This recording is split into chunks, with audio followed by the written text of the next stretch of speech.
দিনাজপুর জেলা পৌর সংগঠনের পরিচালনা আজ 26 জানুয়ারি 2026 প্রজাতন্ত্র দিবস উপলক্ষে আজ বালুরঘাট কাল্লন মোড়ে কৃষি মহামণি স্বাধীনতা সংগ্রামের ভূমিকা এবং চরিত্র গঠনমূলক এক পথসভার আয়োজন আমরা করেছি। এই পথসভা শুরু প্রথমেই আমরা সদ্গুরুনী সঙ্গীতের মধ্য দিয়ে আজকের এই অনুষ্ঠানটি আমরা শুভ সূচনা করব। আমি শ্রদ্ধেয় দিদিদের অনুরোধ করব ওনারা যেন সদ্গুরুনী সঙ্গীতের মধ্য দিয়ে আজকের এই অনুষ্ঠানের শুভ সূচনা করে। জয়।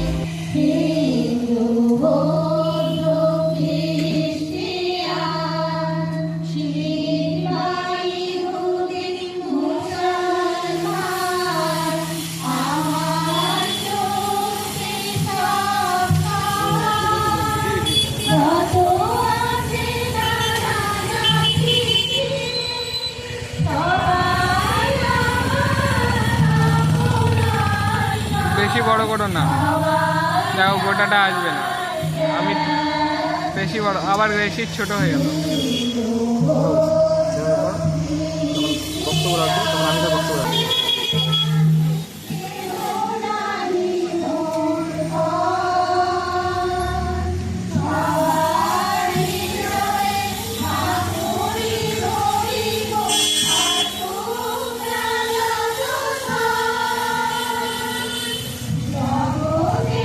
আমাদের লড়াই কোনো সম্প্রদায়ের সাথে নয়, আমাদের লড়াই কোনো হিন্দুর সাথে নয়, আমাদের লড়াই কোনো অহিন্দুর সাথে নয়, আমাদের লড়াই মানুষের নিজ প্রকৃতির সাথে, আমাদের লড়াই ব্রহ্মচর্য প্রতিষ্ঠার জন্য, আমাদের লড়াই স্বাবলম্বন প্রতিষ্ঠার জন্য, আমাদের লড়াই চরিত্র গঠন আন্দোলনকে সুপ্রতিষ্ঠিত করবার জন্য।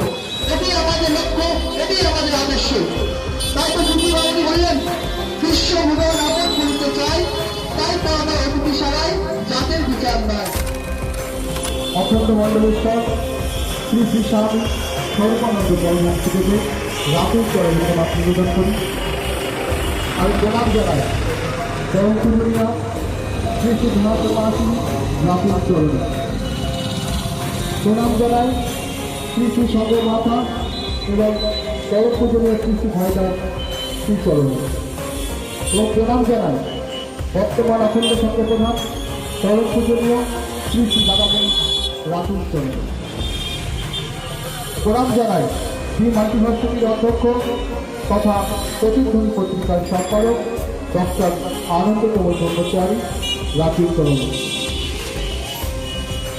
আমরা এই বিশ্বের ইতিহাসে অনেক রকম আন্দোলনের কথা শুনেছি, যেমন শ্রমিক আন্দোলন, ছাত্র আন্দোলন, কৃষক আন্দোলন, সামাজিক এবং বিভিন্ন অসামাজিক এবং রাজনৈতিক আন্দোলন।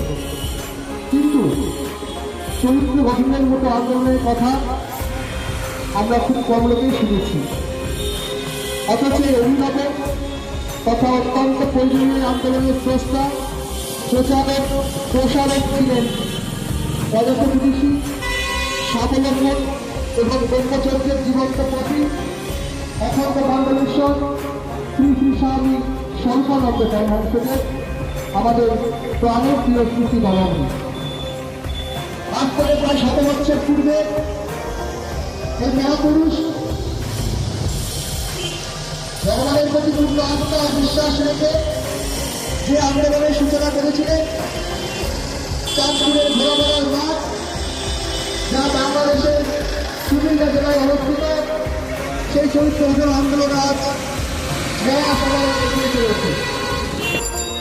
স্মৃতি মহামণি অতি তরুণ বয়সে তিনি স্বাধীনতা প্রকৃতির কারণ এবং তার সমাধানের যোগ্য পথ অনুসন্ধানে তিনি ব্রতী হন। তিনি ভারতবাসীকে মুক্ত কণ্ঠে শোনালেন, ভারতবর্ষ উঠিবে আবার, জাতিবে আবার নিশ্চিত, ক্ষণিকের এই পতন বিশ্বে চিত্র আমার গর্বিত।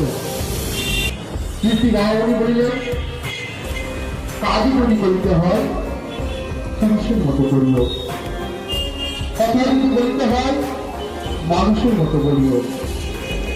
বুক ফুলাইয়া যদি প্রাণের কথা বলিতে না পারো, মৃত্যু থাকিও। দ্বন্দ্ব সংঘর্ষকে যদি অগ্রাহ্য করিতে না পারো, কাঞ্চে হাত দিও না। বাক্যে অপকথাও, কাঞ্চে অপকথাও। কিন্তু বাবা বললেন, মনে রেখো স্বর্গবন্ধের বাচ্চারা, বিদ্যায় সর্বমূলে না, সর্বমূলে মৃত্যু। কিন্তু আমি একের পর এক জ্বালানি ভাষণ দিল, মাসের পর মাস তার কাছে কিছু না চেয়ে তিনি ঈশ্বর আনুগত্য পূর্ণ বিশ্বাস রেখে তিনি গ্রাম থেকে নামান্তরে স্থান থেকে স্থানান্তরে শুরু করেছে শুধুমাত্র মানুষকে মানুষ হওয়ার বাণী শোনাতে।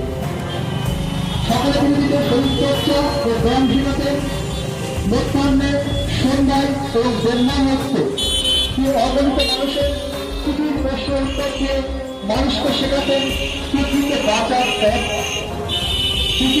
বললেন, হিন্দু বৌদ্ধ খ্রিস্টান শিক্ষানবী মুসলমান কত আছে আমরা জাতি, সবাই আমার আপনার জ্ঞান, সবাই আমার জ্ঞাতি। যে আদর্শ এক করতে হইলেন যে মানুষ যে যথাযথ কারণ সম্ভব তিনি ভিত্তি মন্ত্র বলে গেলেন। তিনি বললেন, যেমন বিদ্যমান পিতা চাই তেমন বিদ্যমাতি মাতা চাই, যেমন বৃত্তি থেকে বাপ চাই তেমন বৃত্তি সঙ্গে মা চাই। এই ধারাকে যদি আমরা 300 বছর অগ্রসর করতে পারি, 200 বছর যদি আমরা ধরে রাখতে পারি, তবে প্রতিটি পরিবারে মহামানবের জন্ম অবশ্যম্ভাবী। এটি তিনি ঘনিষ্ঠ মাত্র বলে গেলেন। কিন্তু মহামানী বললেন, তোমরা যত বিদ্যায় শেখো, যে বিদ্যা না শিখিলে সমস্ত বিদ্যায় বৃথা। সে বিদ্যা হল আত্মজয় বিদ্যা। অন্য বিদ্যা শিখেছে ভালো কথা, না শিখলেও কিছু দোষের নাই, কিন্তু নিজেকে আগে জানতে হবে। নিজের চেয়ে নিজের বন্ধু নেই, নিজের চেয়ে নিজের শত্রু নেই। যে কামনাকে বশ করতে পেরেছে সে নিজেই নিজের বন্ধু, আর যে কামনার বশ সে নিজেই নিজের শত্রু। কিন্তু মহামানী বললেন, যত ভাবের দোকান খুলিবে তত আমরা আন্দোলনকারীরা তত বেশি গর্জন মুখর হইব। আমরা মানুষের নিন্দা করিব না, আমরা নিন্দা করব মর্তকালে অভ্যাস থেকে, আমরা নিন্দা করিব অভিচারের ষড়যন্ত্রকে, আমরা নিন্দা করিব বিদ্রোহের চপলতাকে। কিন্তু মহামানীর যে আদর্শ, সেই আদর্শ নিয়েই আমরা এগিয়ে যাওয়ার চেষ্টা করব। কিন্তু মহামানী বললেন, পৃথিবীতে যত পাপ আছে, নারী সতীত্বের আঘাত দেওয়ার চাইতে বড় পাপ আর এই পৃথিবীতে নেই। এর থেকে জঘন্যতম পাপ পৃথিবীর ইতিহাসে আর কোনো পাপই সৃষ্টি করতে পারেনি। তাই এই পাপের বিরুদ্ধে আমাদের খড়গহস্ত হতে হবে। এই কথা আমাদের বিস্মৃতি হলে চলবে না। প্রতিটি নারীর বুকে আমাদের সতীত্ব রক্ষার আগ্রহ দিতে হবে, বল দিতে হবে, সাহস দিতে হবে। কিন্তু মহামানী বললেন, কোন নারীকে যদি কোনো আততায়ী হামলা করে, সে নারীর কাছে যদি কোনো অস্ত্র না থাকে, ঘরের ক্ষতি খারাপ হয়ে তাকে আক্রমণ করতে হবে, নিজের সতীত্ব রক্ষার জন্য তাকে হত্যা করতে হবে। হত্যা করে তার তবু যদি তাকে হত্যা করতে সে না করে, সেই ক্ষতিখানায় সে নিজের প্রাণ দিবে, তবুও সে আততায়ীর কাছে নিজের বর্ষতা স্বীকার করবে না। কিন্তু মহামানী বললেন, সতীত্ব যদি না থাকে তার আগে প্রাণের মায়া ও ঘৃণা অচিরে ত্যাগ করিতে হবে। এটি হল শ্রুতি মহামানীর আদর্শ, এটি হল শ্রুতি মহামানীর লক্ষ্য। আমাদের লড়াই আমাদের কোন জাতির সাথে নয়, আমাদের লড়াই কোন সম্প্রদায়ের সাথে নয়, আমাদের লড়াই কোন হিন্দুর সাথে নয়, আমাদের লড়াই কোন অহিন্দুর সাথে নয়, আমাদের লড়াই মানুষের নিজ প্রকৃতির সাথে, আমাদের লড়াই ব্রহ্মচর্য প্রতিষ্ঠার জন্য, আমাদের লড়াই সাধনার প্রতিষ্ঠার জন্য, আমাদের লড়াই চরিত্র গঠন আন্দোলনকে সুপ্রতিষ্ঠিত করবার জন্য। এটি আমাদের লক্ষ্য, এটি আমাদের আদর্শ। তাই তো শ্রুতি মহামানী বললেন, বিশ্ব ভুবন আপন করিতে চাই, তাই তো আমার অতিথিশালায় জাতের বিচার নাই। আসুন সবাই সকলে মিলে আমরা একত্রিত হয়ে শ্রুতি মহামানীর আদর্শকে যেন আমরা দিক বেদিক ছড়ে দিতে পারি। এটি আমাদের লক্ষ্য, এটি আমাদের আদর্শ। এই আদর্শ নিয়ে যেন আমরা আগামী দিনে চলতে পারি। জয় গুরু, জয় শ্রী শ্রী মহামণি, জয় শ্রী শ্রী মহামণি, জয় শ্রী অভিনন্দন। আজ এই 26শে জানুয়ারি মহামানের যে চৈত্র গঠন আন্দোলন দরকার হচ্ছে, ভবিষ্যতে মানুষকে সুপথে নিয়ে যাওয়ার জন্য যে এই পথসভা, এই পথসভা খুবই গুরুত্বপূর্ণ। আজ এই 26শে জানুয়ারি যখন সংবিধান কার্যকরী হয় এবং এই সংবিধানকে খুবই কষ্ট করে ভারতবর্ষের জাতি ধর্ম নির্বিশেষে সকলকে এক সূত্রে দেখে বা শান্তিতে বসবাস করবার জন্য এই সংবিধান। তাই আজ আমাদের এই পথসভা যে চরিত্র গঠন, বর্তমান সময় ব্যবস্থায় মানুষের মধ্যে যে অবক্ষয় প্রতিযোগিতা এই যে সমাজে দারুণভাবে ঘনিয়ে এসেছে। তাই আমরা যদি পাবনের যে বেদ অখণ্ড সংহিতা, এই অখণ্ড সংহিতার মধ্যে আমরা বহু সমাজে যে বিশৃঙ্খলা এবং সমাধানের কথাগুলো আমরা অখণ্ড সংহিতা এবং মধ্য দিয়ে পাই। সত্যি প্রদীপুত্র মহাশয়, আমি প্রদীপুত্র মহাশয়কে অনুরোধ করব আপনাদের সম্মুখে শ্রী শ্রী বাবাকে উদ্দেশ্য করে দু চারটি কথা বলবেন। জয়। আজকে 26শে জানুয়ারি, আপনারা জানেন যে 26শে জানুয়ারি ভারতবর্ষের প্রজাতন্ত্র দিবস। এই দিবসের আমাদের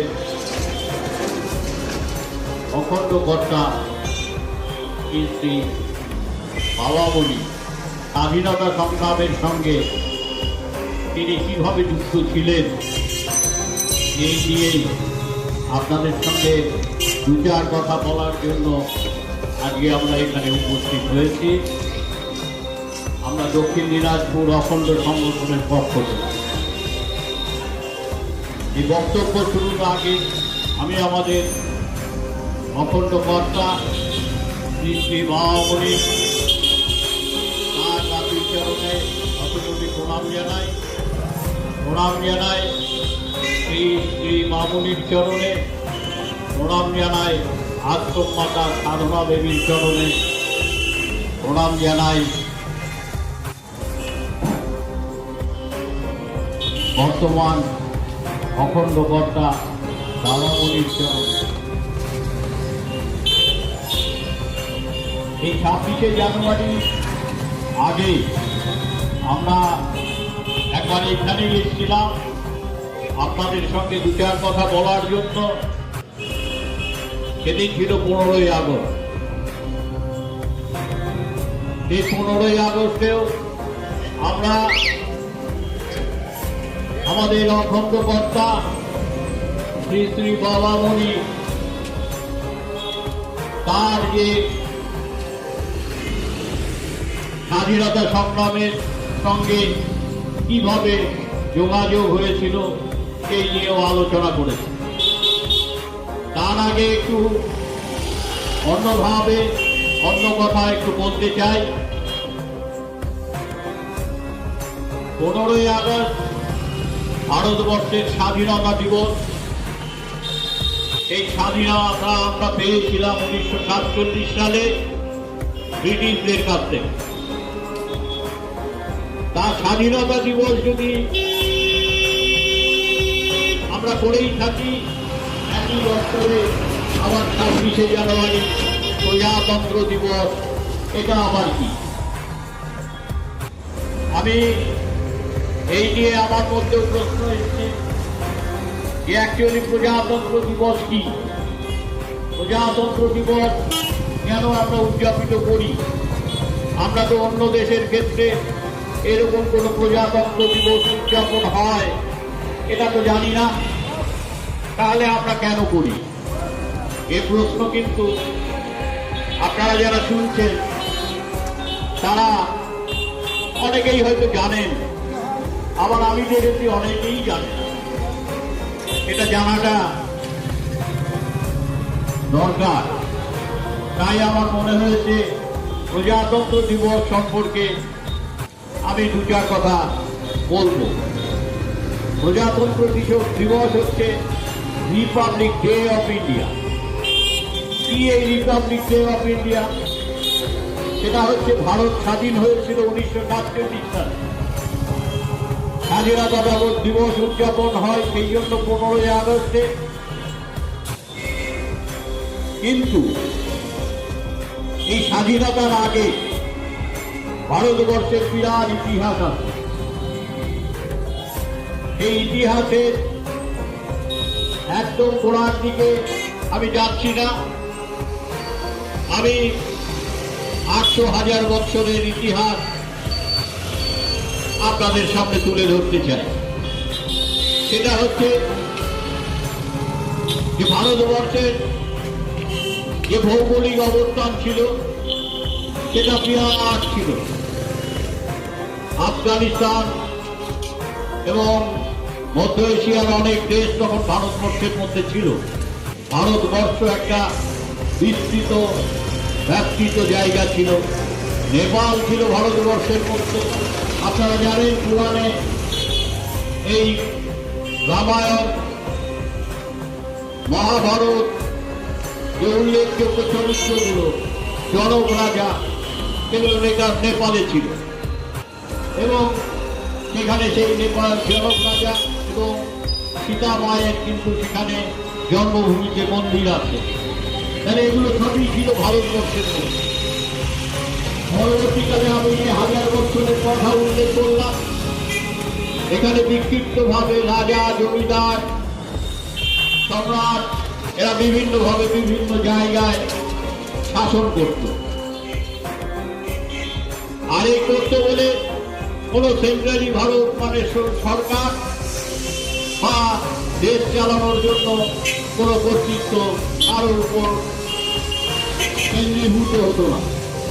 যে যার মতন করে নিজের বাহুবলে বিক্ষিপ্তভাবে খণ্ডিতভাবে ভারতবর্ষকে স্বাধীন করত। আর এই দুর্বলতাকে কাজে লাগিয়ে বিভিন্ন সময় বিভিন্ন দেশ, বিভিন্ন সম্প্রদায় ভারতবর্ষের নিজেদের শাসন কায়েম করেছে।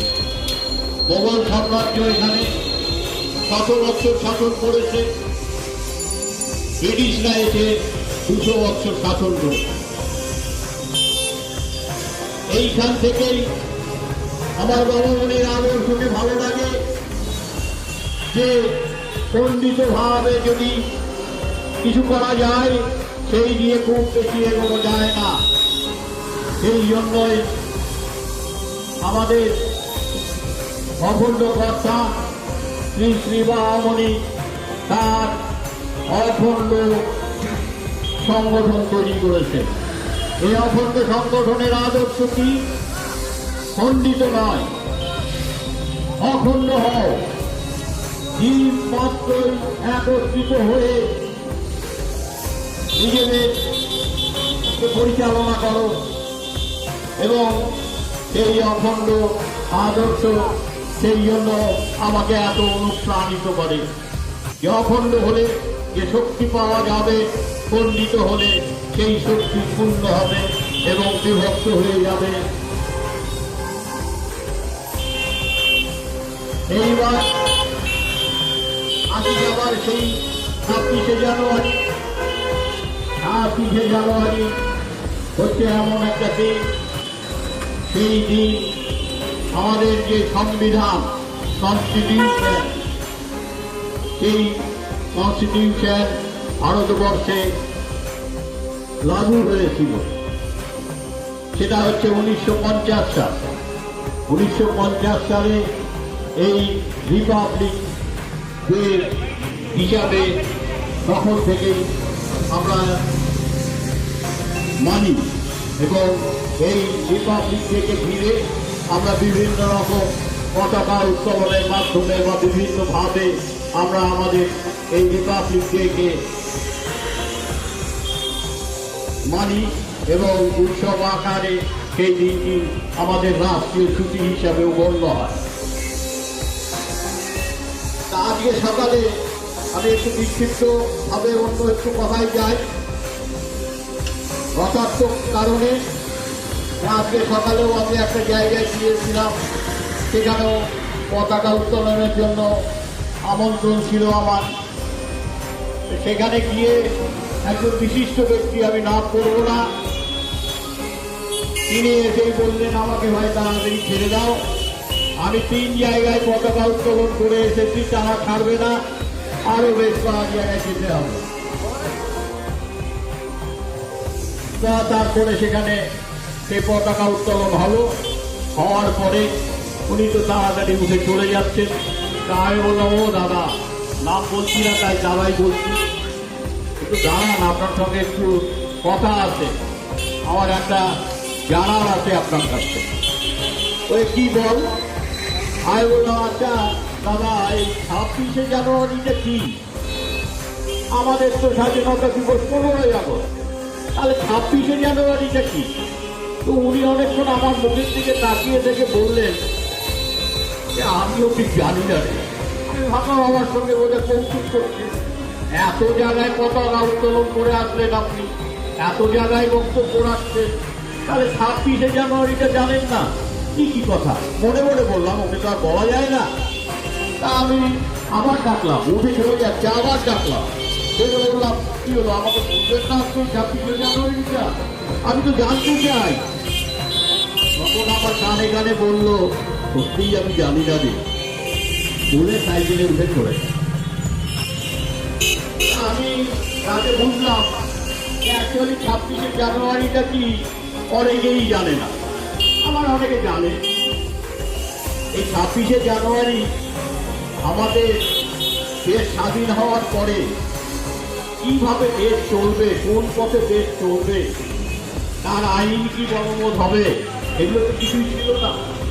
কারণ তার আগে কত বছর মোগলরা এসে শাসন করেছে, বিভিন্ন রাজা জমিদার এদের মাধ্যমে। তার পরবর্তীকালে ব্রিটিশরাও ঠিক সেই পথেই, প্রায় সেই পথেই 200 বছর শাসন করেছে। দেশে এই একটা দেশ চালাতে গেলে তার তো কিছু নিয়ম শৃঙ্খলা দরকার।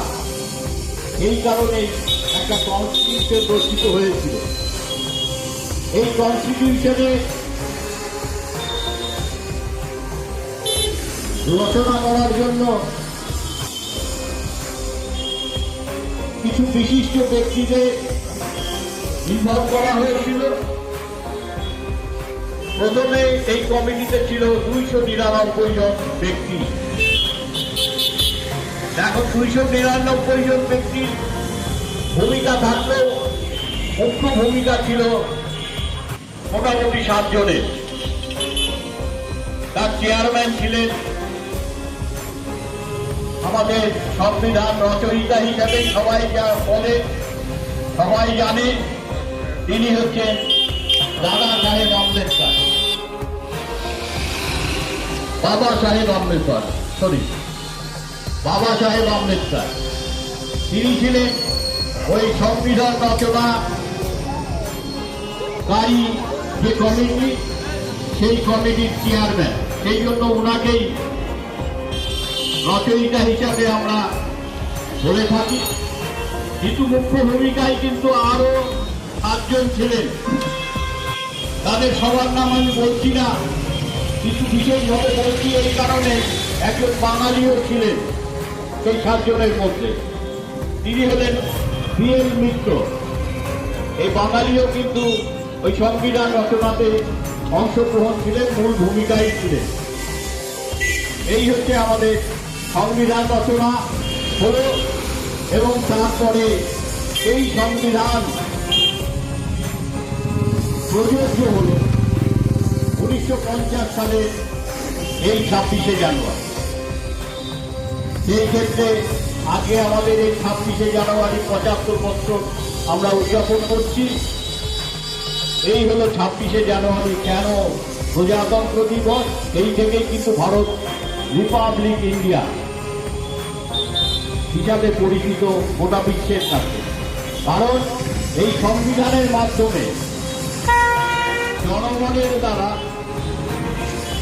ভারত শাসিত হয়, সেই জন্য এটাকে প্রজাতন্ত্র দিবস হিসাবে আমরা পালিত করি। এবার আসি আমরা মূল পর্বে। সেটা হচ্ছে যে আমরা আজকে কেন এখানে এলাম। আমাদের আশার, আপনারা হয়তো বলবেন যে ভোটের আগে আপনারা আবার ভোট দিয়ে বলতে এসছেন কিনা আমাদের সঙ্গে ভোটের কোনো সম্পর্ক নেই, আমরা ভোট দিয়ে কিছু বলছিও না, কিছু বলবও না। আমরা প্রজাতন্ত্র দিবস বলবো, আমরা বলবো বাবা মনির কি এই স্বাধীনতার সঙ্গে চুক্তি সম্পর্ক, আর বলবো বাবা মনির আদর্শ। এই ক্ষেত্রে অখণ্ড নিয়ে আমি একটুখানি বলেছি। অখণ্ডটা কি, আমাদের এই অখণ্ড সংগঠনটা কি, সেটা একটু বলেছি। আপনাকে আমাদের পরবর্তী বক্তারাও বলবেন, আরো অনেকে আছেন এখানে অভিজ্ঞ ব্যক্তি, তারা বলবেন। আমরা একটু আগে আমাদের কর্মকর্তা রকি মণ্ডল বলছিলেন যে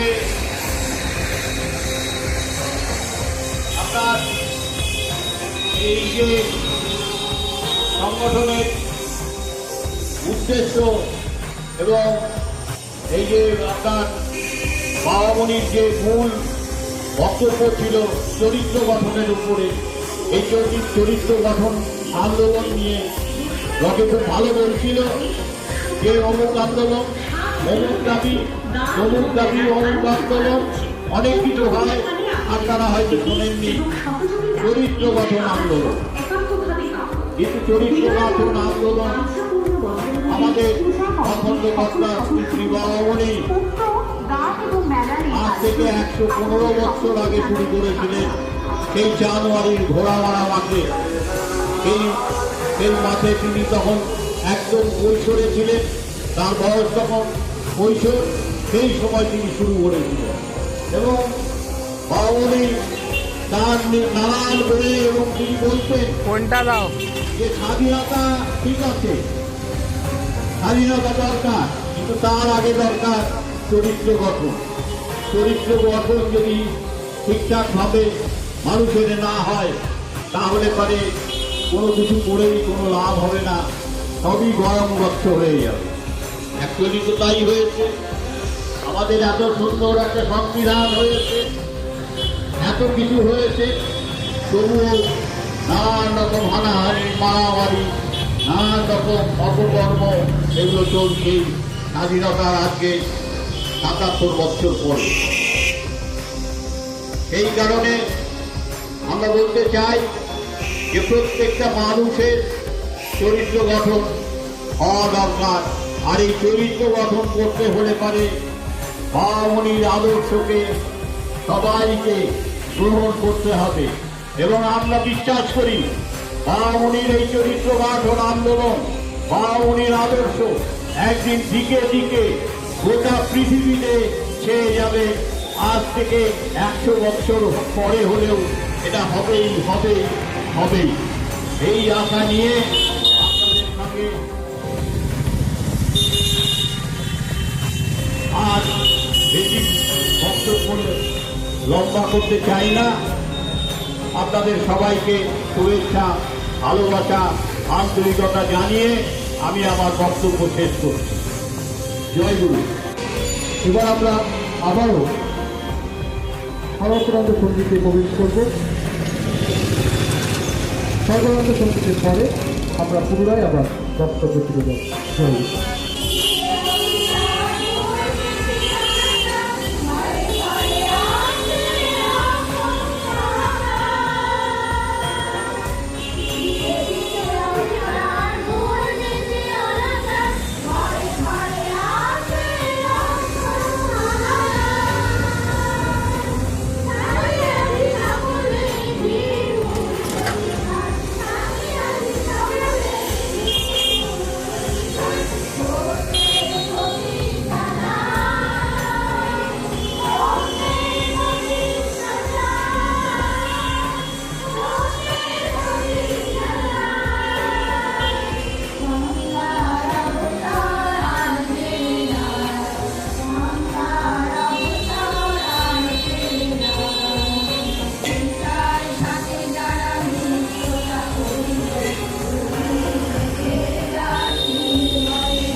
কোথায় যাচ্ছে বুঝলে যেটু?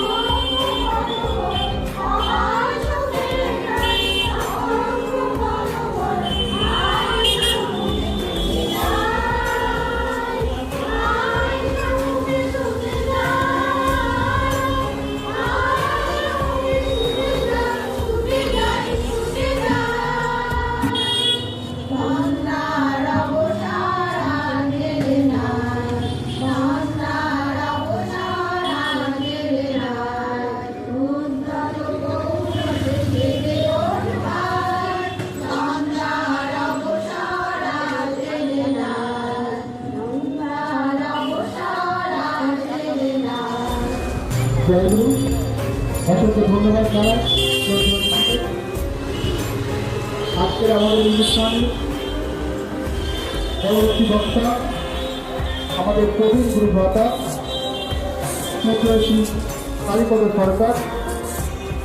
আমি ওনাকে আজকে এই শুভ দিনে দু চারটে কথা স্মৃতি বাউলকে নিয়ে বলবার জন্য অনুরোধ করব। জয় গুরু। শ্রী স্বামী চরণে এবং শ্রী শ্রী মহামুনি অর্থাৎ আমাদের মহাসন্ন্যাসিনী আপনাদের সঙ্গে তিনি দায়িত্ব ছিলেন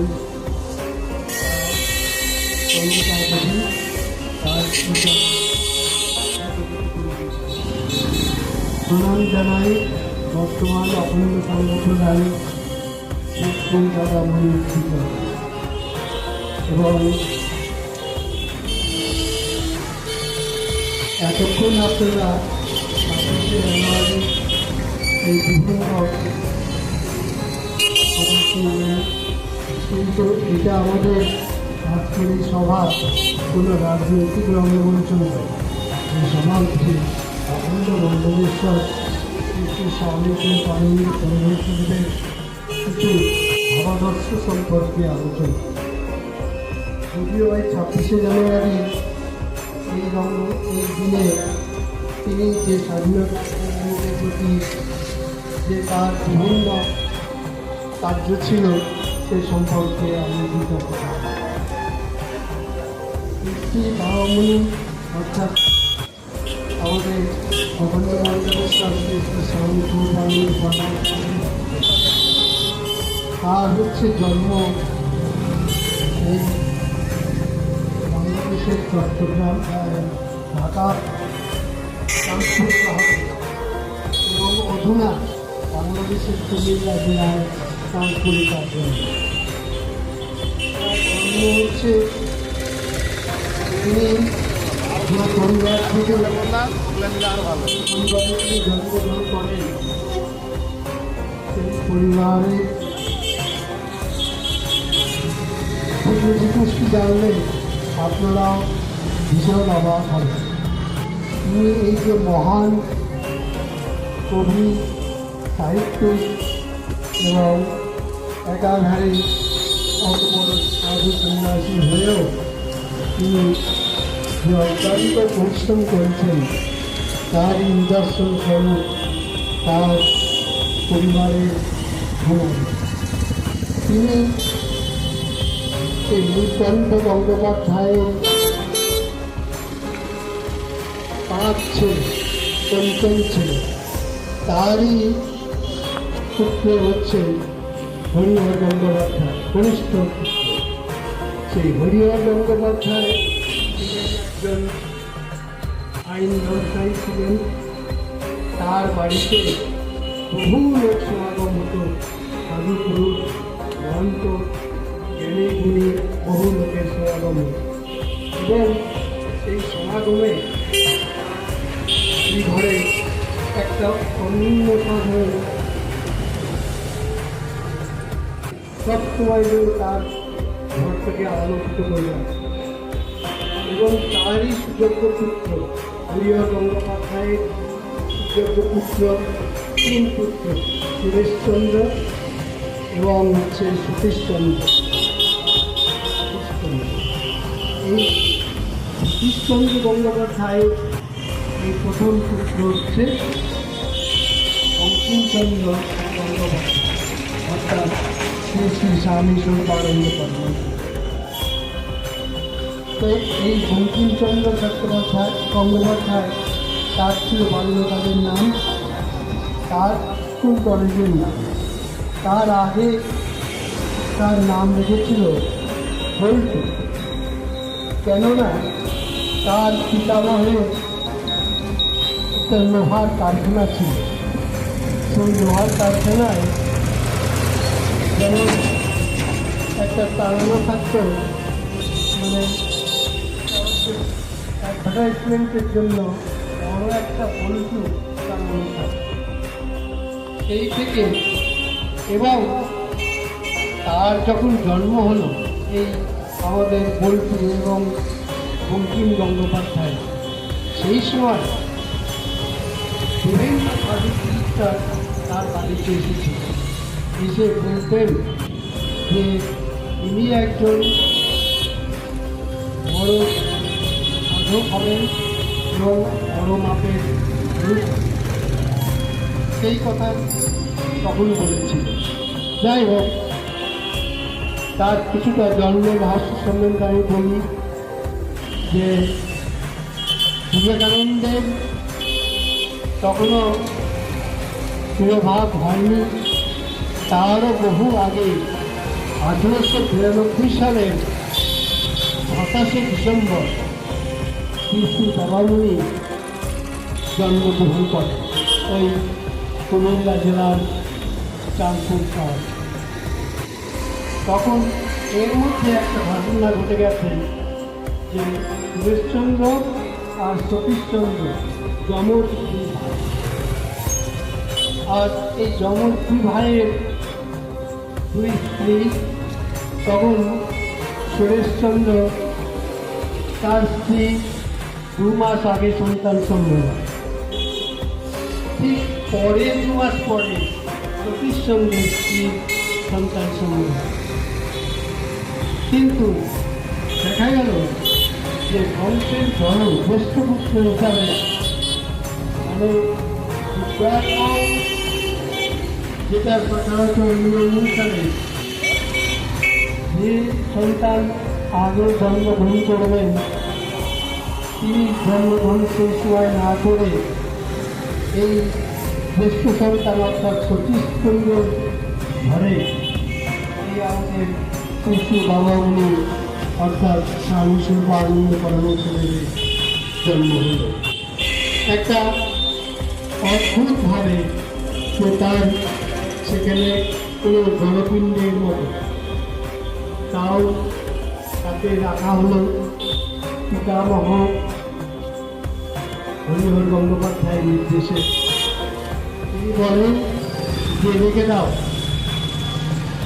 তারও 7 দিন পর অর্থাৎ পরের মঙ্গলবার তিনি কেঁদে উঠলেন। তখন সবাই বলল যে হ্যাঁ, তিনি এই জীবিতই ছিলেন। যাই হোক, এই হচ্ছে তার জন্ম রহস্য। তারপর সাধু সন্তরা এসে বললেন যে তেল গরম করে তার মধ্যে আদার রস মিশিয়ে একে মালিশ করতে হবে। তাই করেছে, তখন তার দেহ লোহার মতো শক্ত হয়েছে। সেই জন্যে তার নাম রাখা হয়েছিল ভূত। কিন্তু তার পিতা সেই কারখানাও ছিল লোহার কারখানা, সেখানে একটা বড় বন্ধু তার হচ্ছে ওই অ্যাডভার্টাইজমেন্টের জন্য ঘুরে এই হলো জন্ম রহস্য। যাই হোক, ছোটবেলা থেকেই তার বিভিন্ন দেবদেবীর প্রতি তার ভক্তি, এবং স্কুলে পড়াকালীন সপ্তম শ্রেণীর ছাত্র তখন, সেই সময় এক শিক্ষক তাকে বলেছেন যে যে কোনো নাম ধরে, ভগবানের যে কোনো নাম ধরে লক্ষবার জপ করলে নাকি সেই দেবী দেখা যায়। তো যাই হোক, সেই সময় বন্ধু অর্থাৎ বঙ্কিম গঙ্গোপাধ্যায় লক্ষবার কেন তারও বেশি নাম জপ করে তিনি সেই সময় যে সমস্ত দেবভূমির নাম করেছিলেন তারা তাকে দেখালেন, এবং তার মুখ থেকেই তিনি শুনেছিলেন যে আমরাও যে দেবতা হয়েছি, আমরাও সেই ওঙ্কার সাধনার মধ্যে। তখন থেকে তার মনে দৃঢ় ভাব হলো যে তাই তো ওঙ্কার সাধনা করে তিনি যদি এরকম হতে পারেন। সেই সময় তিনি অনেকবার সেটার চেষ্টা করেছেন, এবং স্কুলের ছোট ছাত্রদের নিয়েও সেই সময় তিনি শিয়ালের গর্তে বিভিন্ন সেখানে গিয়ে তিনি নাম জপ করেন। অসংখ্য ধন্যবাদ জানাই বরিষ্ঠ সহকার চক্রবর্তী কালীবাবু সরকার মহাশয়কে। এবার আপনাদের সামনে বক্তব্য রাখবেন গঙ্গারাপুর থেকে আগত বিশিষ্ট ভূভর্মী শ্রীমতী সোনাই বিশ্বাস মহাশয়কে। আমি সোনাই বিশ্বাস মহাশয়কে অনুরোধ করব দু চারটি কথা আমাদের সামনে রাখবেন।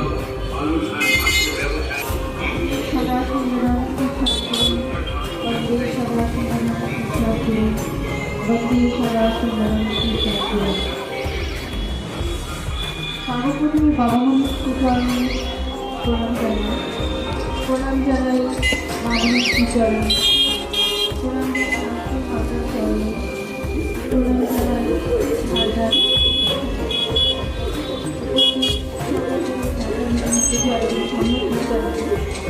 আমি সংক্ষিপ্ত কথা বলি।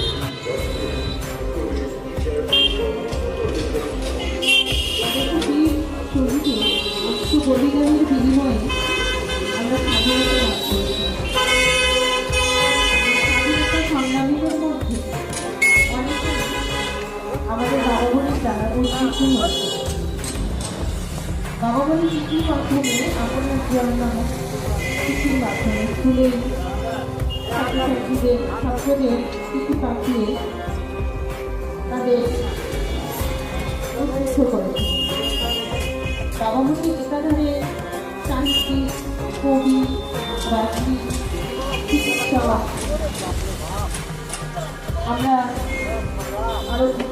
আমরা আরো অনেক কিছুই জানি তার সম্পর্কে। বাবা মাকে একাধারে স্বাধীনতা সংগ্রামী, তিনি ব্যক্তি স্বাধীনতার কথা বলেছেন। তিনি এই যুগের একজন উপযুক্ত গুরু। তিনি বলেছিলেন হাতে কাজ মনে না, হাতে কাজে চলেছে কিন্তু মনটা গভীর হয়, তবে এই যুগের উপযুক্ত সৈনিক হতে পারে আমরা।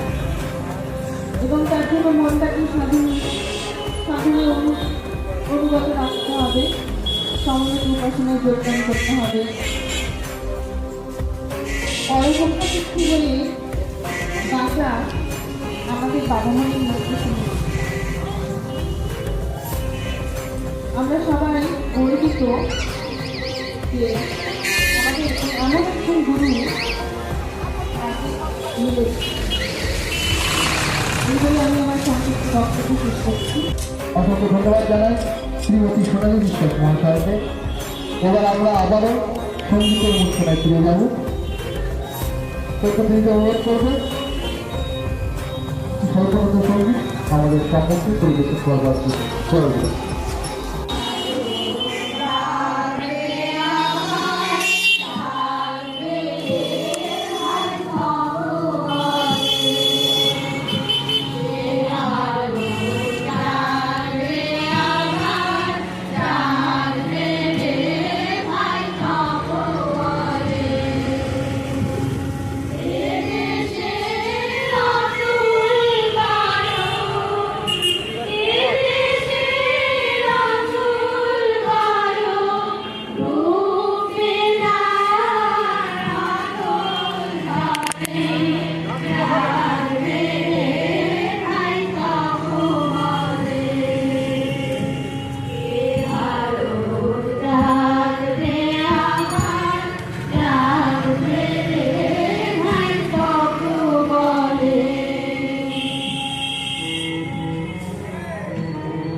অসংখ্য ধন্যবাদ জানাই আমাদের শ্রদ্ধেয় গুরুদেব। এবার আপনাদের মাঝে বক্তব্য রাখবেন শ্রদ্ধেয় গুরুভগ্নী শ্রীমতী বিমল ভৌমিক। আমি বিমল ভৌমিক দিদিকে অনুরোধ করব আপনাদের উদ্দেশ্যে দু চারটি কথা বলবার জন্য। আমাদের পরমানন্দ রানী ঠাকুর রাতুল চরণে আমার প্রণাম জানিয়ে শ্রী মানবী রাতুল চরণে আমার প্রণাম জানিয়ে আশ্রম মাতা শ্রী সাধনা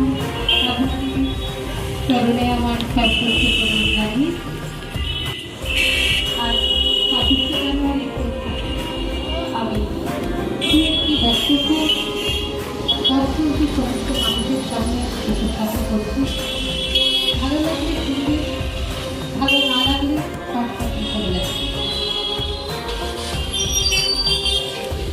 আজ ২৬শে জানুয়ারি ২০০৬ খুব কাকতালীয়ভাবে প্রথম এবং শেষবারের জন্য এই প্রজাতন্ত্র দিবস ২৬/১/২৬। কিন্তু একটি প্রজাতন্ত্র দিবসে যেখানে মানুষ দেশের কথা বলে, দেশের কথা বলে, সরকার নিয়ে তর্ক হয়, সেখানে একটি হঠাৎ বালুরঘাটে কান্না করে এসে উপস্থিত করেছেন। তারা তো ঘরে বসে স্বাধীন ভোজন করতে পারত। এখন আমরা এই চৌমাথা মোড়ে এসে আপনাদের সামনে প্রজাতন্ত্র দিবসের দিন কি এমন বক্তব্য তুলে ধরতে চলেছি বা কি এমন বক্তব্য তুলে ধরবো যা আমাদের গুরুদেব আমাদের বলে গেছেন। হ্যাঁ, আমরা সেইটাই তুলে ধরবো আপনাদের সামনে। প্রথমে জেনে নিই আজ 26শে জানুয়ারির প্রাসঙ্গিকতা। 26শে জানুয়ারির প্রাসঙ্গিকতা নিয়ে আমার এর আগে আমার বয়োজ্যেষ্ঠ কাকুরা যে কথা আমার আপনাদের সামনে তুলে ধরবেন তার দ্বিতীয় অন্যথা আমি করবো না, সেই একই কথাই আপনাদেরকে বলা। শুধুমাত্র নিজের বক্তব্যকে প্রসঙ্গ সুদৃঢ় করার জন্য আমাকে যে কথা তুলে ধরতে হচ্ছে সে কথাই বলছি। ভারতবর্ষের স্বাধীনতার পর 3 বছর কেটে যায়। ভারতবর্ষে তখন এক অস্থিরতার সময়। কেন? আমাদের দেশে নিজস্ব কোনো সংবিধান নেই, কোনো আইন নেই, কোনো সঠিক গাইডেন্স। যে গাইডেন্সের পরিপ্রেক্ষিতে আমাদের দেশ আগামীতে এগিয়ে যাবে। ধীরে ধীরে তা তৈরি হচ্ছে। এলো 1950 সাল 26শে জানুয়ারি। ভারতীয় সংবিধান প্রতিষ্ঠা পেল ভারতীয় সমাজে, ভারতীয় অর্থনীতিতে, ভারতীয় সমাজে। এই সংবিধান কি কথা বলে প্রধান প্রথম স্তম্ভের উপর দাঁড়িয়ে আছে। এই সংবিধান ছোট্ট করে দেবে 4টি প্রধান স্তম্ভ: জাতি, ডেমোক্রেসি, লিবার্টি, ইকুয়ালিটি, ফ্রেটার্নিটি। অপরপক্ষে 4টি স্তম্ভ যে এই যে ফ্রেটার্নিটি, এই যে লিবার্টি, এগুলো দেবে কে? দেশ দেবে, সরকার দেবে, প্রশাসন দেবে, নাকি দেবে আমরা? এই মুহূর্তে আমার সামনে একটি ছোট্ট অ্যাক্সিডেন্ট হয়েছে। একটি মানুষ পথে পড়ে গেছে, তার সাইকেলটা নিয়ে তিনি পড়ে গেছে। প্রায় 3 মিনিট হয়ে গেল, আমরা সবাই নিজের আসনে বসে আছি। ওই সাইকেলটা তুলে দিতে লোকটাকে সাহায্য করতে এগিয়ে যায়। ফেটারিতে কোথায় ফেটারি? কোথায় সেই বন্ধুত্বপূর্ণ জাতক যে দখলের কথা ভারতবর্ষের 26শে জানুয়ারিতে বলা হয়েছে? ভালো করে ভেবে দেখছি আমরা দেখবো যে স্বাধীন হয়েছে আমরা 77 বছর। শুধু আমরা কেমন ভারতবর্ষ পাইনি যে ভারতবর্ষের স্বপ্ন সেই সময়ে মহান নেতারা দেখে, আমাদের সমস্ত যারা অমর শহীদরা আছেন তারা দেখে। কারণ দেশ তৈরি হয় প্রশাসন দিয়ে নয়, দেশ তৈরি হয় সমাজ নিয়ে নয়, শুধুমাত্র দেশ তৈরি হয় মানুষ নিয়ে। একটি একটি মানুষ সামগ্রিকভাবে তার শুভ চেতনাবোধের মাধ্যমে একটি দেশকে শুভত্বের দিকে নিয়ে যায়। আমরা যতই অস্বীকার করি না কেন, এই সহজ সত্যিটা কিন্তু আমরা আমাদের ভেতরে ভেতরে আমাদের ভারতবর্ষ বিশ্বের সেকেন্ড ডেমোক্রেসি, অর্থাৎ সেকেন্ড লার্জেস্ট ডেমোক্রেসি, অর্থাৎ দ্বিতীয় বৃহত্তম গণতন্ত্র। আমাদের উপরে ন্যস্ত রয়েছে দেশের ভবিষ্যৎ, আমাদের উপরে ভরসা করে তৈরি হয়েছে দেশের সরকার, আমাদের উপরে ভরসা করে, আমাদের সিদ্ধান্তের উপরে ভরসা করে তৈরি হয় দেশের নীতি। তাহলে আমাদের নৈতিকতার দায়িত্ব আমরা এগিয়ে দিতে পারি কি? আমাদের চরিত্র গঠনের দায়িত্ব আমরা এগিয়ে দিতে পারি কি? যদি ক্ষমতায়ন ব্যক্তিগত করা হয়ে থাকে, তাহলে সেই ব্যক্তির চরিত্রে কি ধরনের প্রসারতা দরকার সে ব্যাপারে আমাদের কোনো দ্বন্দ্ব থাকে কি? আজ এত বছর পর ভারতবর্ষ কেন এখনো সেই জায়গায় উন্নীত হলো না, সেই নিয়ে কথা বলতে গেলে আমরা বহু পরীক্ষা নিরীক্ষার পর বলছি যে হ্যাঁ, ব্যক্তি উন্নয়ন দরকার, ব্যক্তিগত চরিত্রের গঠন দরকার। কিন্তু আজ থেকে বহু বছর পূর্বে 1970 সালে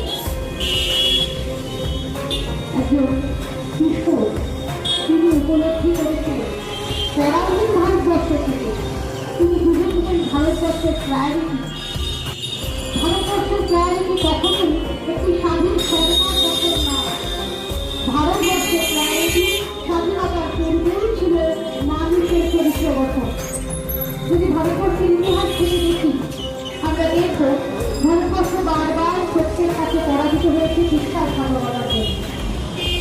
যে ইংরেজরা শাসন করছে 200 বছর, তার কারণ ভারতবর্ষের ভেতর থাকা কিছু বাবু সম্প্রদায়ের বিশ্বাসঘাতকতা, কিছু চাটুকারের চাটুকারিতা।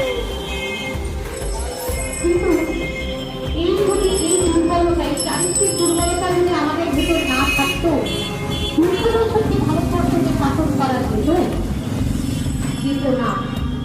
1 লাখ ইংরেজ সৈন্য মিলে একটা 140 কোটি দেশের মানুষকে শাসন করতে পারে না যদি সেই দেশের প্রত্যেকটি মানুষ সৎ চরিত্রের অধিকারী হয়। তারা প্রত্যেকের প্রকৃত অর্থে সোশ্যাল বা সামাজিক হয়ে ওঠে। যদি সত্যি সত্যি আমরা একজন আরেকজনের জন্য পারি, নিজের চরিত্রের উন্নয়ন ঘটাই, নিজের মানবিক উন্নয়ন ঘটাই, কিন্তু তার সমাজের স্বার্থে সকলের মঙ্গল আছে।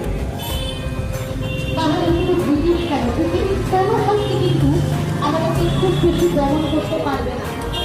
আর যেটাকে আমরা ভারতবর্ষের সব থেকে সমস্যার কথা বলি, তাহলে ভারতবর্ষের জলবিস্ফোরণ।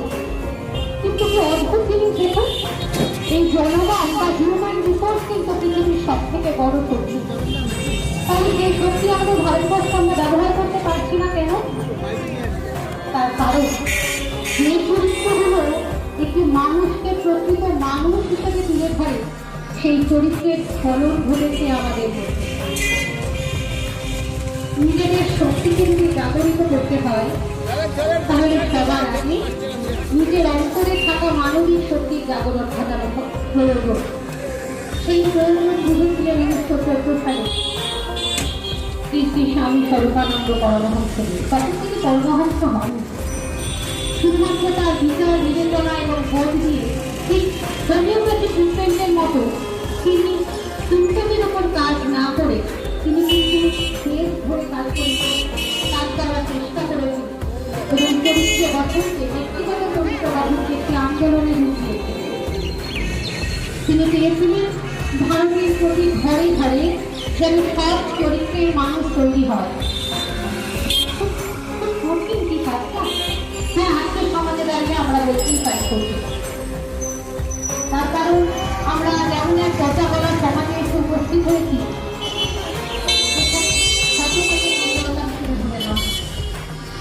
কিন্তু কেন তৈরি হলো এমন এক সমাজ? এমন সমাজের কথা তো ভারতবর্ষে তৈরি হওয়ার কথা ছিল।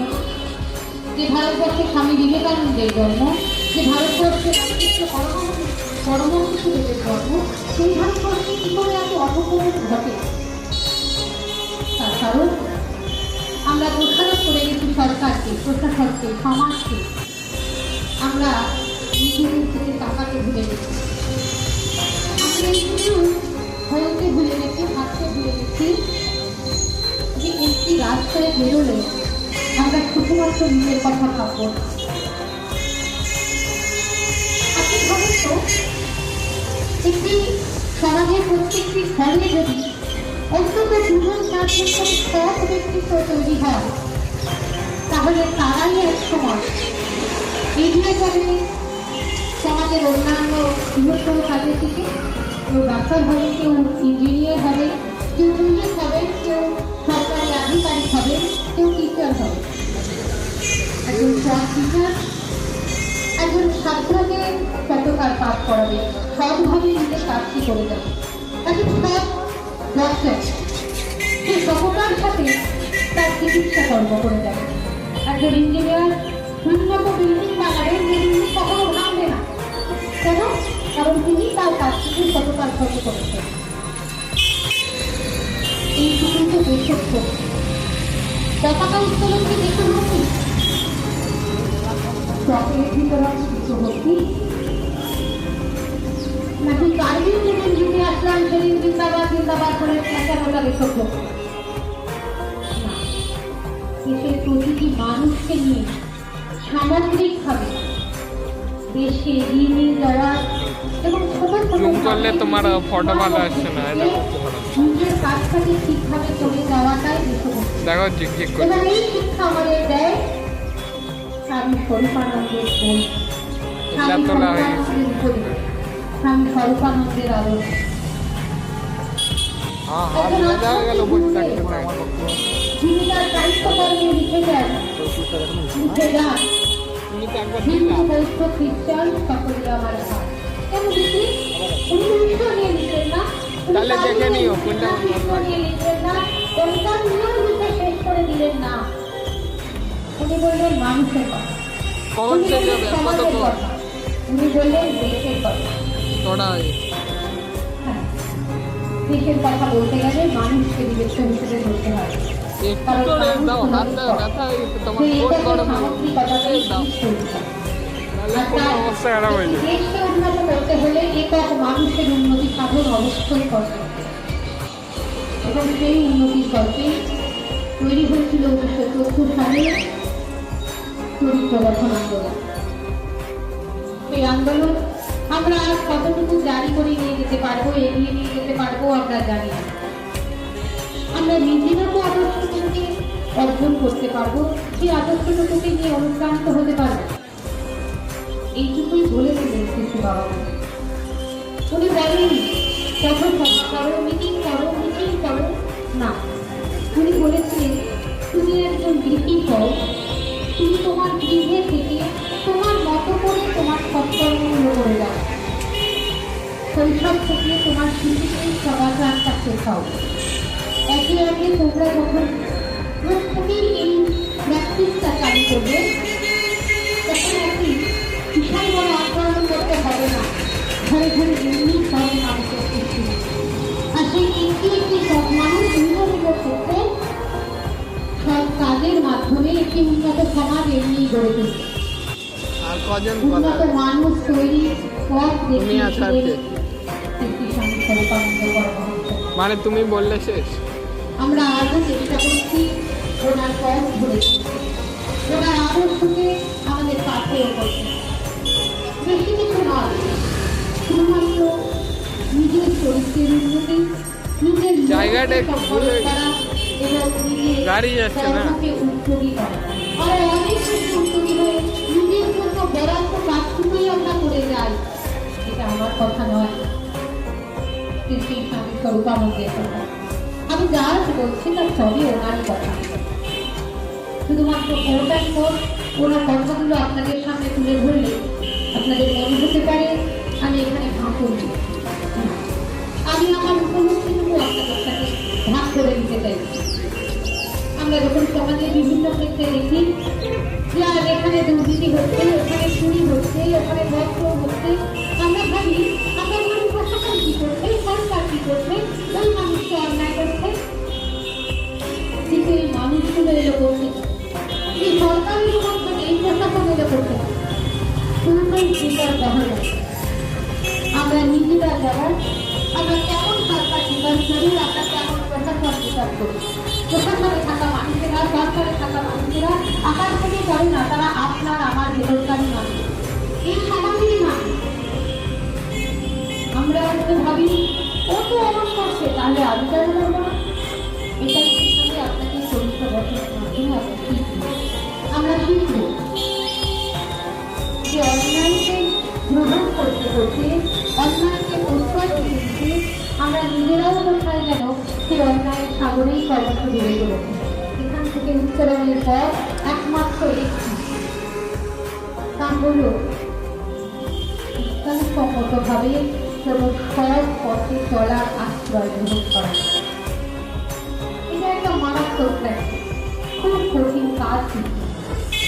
রোজ রাস্তায় চলতে যখন লোকের সামনে দেখো ওই যে মানুষটি আমায় ঠকিয়ে গেল, তখন তাকে ক্ষমা করে দেওয়ার সহজ নয়, তার জন্য শৈশবের ব্রহ্মচর্য লাগে। এবং সেই ব্রহ্মচর্যের দীক্ষা আমাদের দেন শ্রী স্বামী স্বরূপানন্দ। আমরা সেই পথে চলবার চেষ্টা করছি, সকলকে নিয়ে চলবার চেষ্টা করছি। আর তাই কোথাও একটা এই স্বামী স্বরূপানন্দ পরমহংসদেবের বাণী আমাদের বাবামণি দেখানো পর এবং ৭৭ বছর আগে তৈরি হওয়া ২৬শে জানুয়ারিতে প্রণীত আমাদের সংবিধান মিলেমিশে একাকার হয়ে গেছে। আমাদের সংবিধানকে যদি ভারতবর্ষের বুকে প্রস্তুতভাবে প্রতিষ্ঠা করতে হয়, তাহলে স্বামী স্বরূপানন্দের চরিত্র গঠন আন্দোলনের মাধ্যমে তৈরি সেই সমাজের স্বপ্ন আমাদের গ্রহণ করে দেখতে হবে। সেই সমাজই পারে ওই সংবিধানকে প্রকৃত প্রতিষ্ঠা দিতে। এই সংবিধান ইকুয়ালিটির কথা বলে, ফেটালিটির কথা বলে। যে সংবিধান বলে যে আমাদের ভারতবর্ষ শুধুমাত্র ক্ষমতায়নের সমাজ নয়, এটি একটি মানবতার সমাজ, যেখানে প্রত্যেকটি মানুষ আরেকটি মানুষের জন্য তৈরি হয়েছে, প্রত্যেকটি মানুষ আরেকটি মানুষের স্বাস্থ্য নিশ্চিত জন্য নয়, নিজের স্বাস্থ্যের জন্য, নিজের লোককে সম্পর্ক করা, নিজের ত্রুটিগুলোকে রেক্টিফাই করা। এই সহজ সহজ জিনিসগুলো আমরা যদি একটা প্র্যাকটিসের মধ্যে আনি এবং সেই প্র্যাকটিসের মাধ্যমে যদি আমরা একটা উত্তম সমাজের পথে এগোই, তাহলে যেটা সব থেকে বেশি পাবো তাহলে একটি উন্নত প্রজন্ম, যা আমাদের প্রত্যেকটি মানুষের কিছু আসে কত। আমরা পৃথিবীতে আসি আমাদের উন্নততর প্রজন্মকে এই পৃথিবীর দিকে জায়গা করে দিতে। আমরা চাই শুধুমাত্র আমরা নই, নিজেদের চরিত্রকে উন্নত করতেই হবে, তার সাথে সাথে অনুকরণীয় আগামী প্রজন্মকে উন্নত করে যেতে হবে। সেটা করবো কি করে? আন্দোলন করে, প্রতিবাদ করে? শুধুমাত্র তাদের হবে না, প্রতিবাদ করার জন্য বিবেকের চেতনা দরকার। আর সেই চেতনা উদ্ভূত হয় আমাদের ভিতরে বোধ। সেই বোধ তৈরি করবে ব্রহ্মচর্য, সেই বোধ তৈরি করবে কর্মপদ্ধতি, কর্মযোগ, সুস্থ শরীর এবং সুস্থ মনের মাধ্যমে। এইসব তৈরির মাধ্যমে আমরা যেমন নিজেদেরকে উন্নত করবো আগামী প্রজন্মকে। দেখে যাবো এই পৃথিবীর বুকে ভারতবর্ষের এমন এক উন্নত প্রজন্ম যারা রোমের মতো ধ্বংস হয়ে যাবে না, কাপুরকে অন্ধকারে ডুবে যাবে না, বরঞ্চ নিজের সবটুকু শেষ করে দিয়ে হিরোশিমা এবং নাগাসাকিতে করে দেওয়া ধরনের পরেও যেভাবে জাপান নিজের অভ্যুত্থান ঘটিয়েছে, সেইভাবেই আমরাও দেখে উঠব। আমাদের জাতীয়তাবোধ, আমাদের মানবিক প্রবৃত্তিগুলোকে। এই কথাই খুব বিজ্ঞানসম্মতভাবে বলে একটি বাবামণি চরিত্র গঠন আন্দোলন। তার যে রূপরেখা, তার যে বক্তব্য, তার মাধ্যমে আমি সরাসরি সমস্ত মানুষকে অনুরোধ করব, একবার অন্তত আপনাদের ইন্টারনেট খুলে দেখে নেবে চরিত্র গঠন আন্দোলন কি, কোথা থেকে শুরু, কি তার প্রসারতা। আর তারপর যদি আপনাদের মনে হয় অবশ্যই আসবে, বাবামণি বইগুলো সংগ্রহ করবে। কিন্তু পড়াশোনা করি না আমরা, দেখি না, শুধুমাত্র অপরকে দোষারোপ করে সমাজকে শোধরানো যায়, নাকি নিজেদের চেতনার অভ্যুত্থানের মাধ্যমে সমাজে একটুখানি জায়গা করে রাখা যায়, আগামী প্রজন্মকে এই পৃথিবীর বাসযোগ্য করে দেওয়া যায়, এই পৃথিবীকে বাসযোগ্য করে দেওয়া যায় এক উন্নত জাতির জন্য। সেইটার একমাত্র প্রতীকী আমাদের স্বামী তা ভালো করে নাও, কোন থেকে গরম হাওয়া বেরোচ্ছে। আজ 26 জানুয়ারি ক্যামেরাটাই হাত দিয়ে জানাই আজকে আমাদের রাষ্ট্রীয় শিক্ষারের শেষ কার্যক্রম কম্বল বিতরণ, সেটি এখন অনুষ্ঠিত হবে। একে একে আমাদের আসবি না। আপনাদের হাতে কম্বল তুলে দেব। আমি আমাদের শ্রীমতী অঞ্জলি হালদার, আমি ওনাকে অনুরোধ করব মহিলা শিক্ষকের হাতে একটি কম্বল তুলে দেওয়ার জন্য। জয় হোক।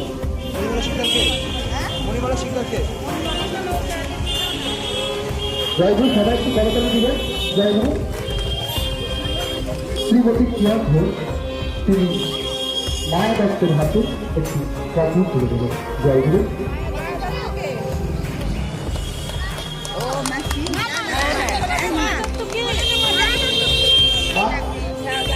আমাদের প্রথম গুরু বন্ধু শ্রীমতী সুমিত্রা সরকার,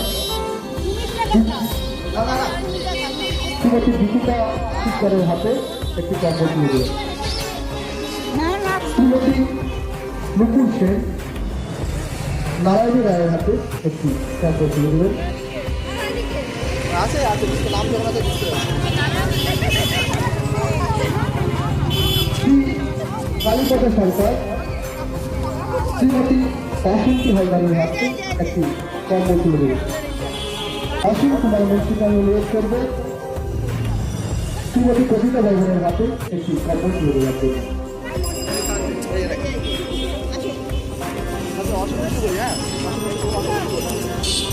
এটাকে দিদি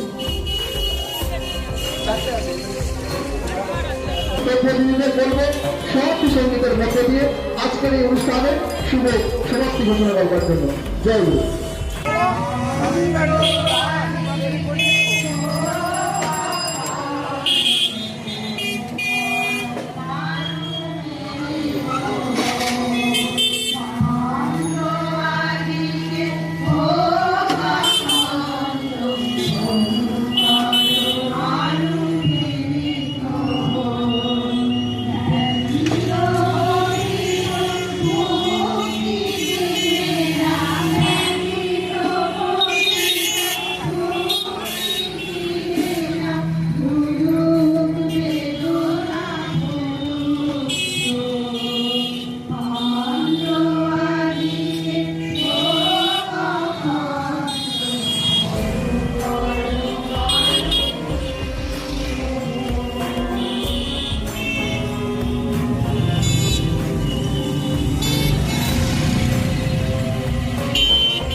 জয় গুরু।